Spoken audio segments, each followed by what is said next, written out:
No more Mr. Nice Guy si PBBM sa mga tiwaling opisyal ng gobyerno.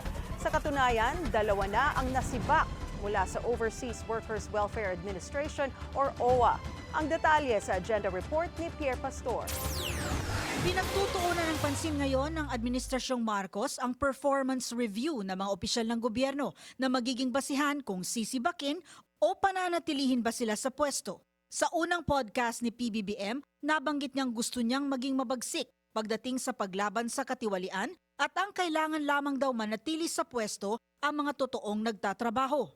I want to be respected but maybe fear is better. Sa nakaraang 2 taon, 3 years, basta't may report kami na validated, tanggal yan. Hindi na namin ina-announce, pero tanggal yan.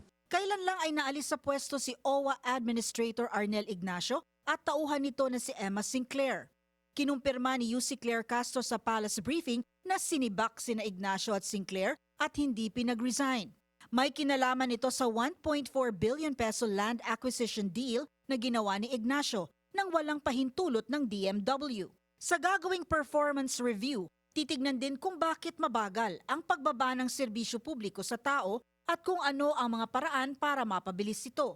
Yun ang warning ko sa kanila and that's what we will have to look at again. Kung talagang may nagkukulang o korap, kung talagang masyadong mabigat yung kanilang kasalanan, kasuhan na namin. Hindi na raw interesado ang Pangulo sa mga rason, basta't inaasahan niya ang mabilis at pulidong resulta ng trabaho. Para sa Agenda, Pierre Pastor, Billionaire News Channel.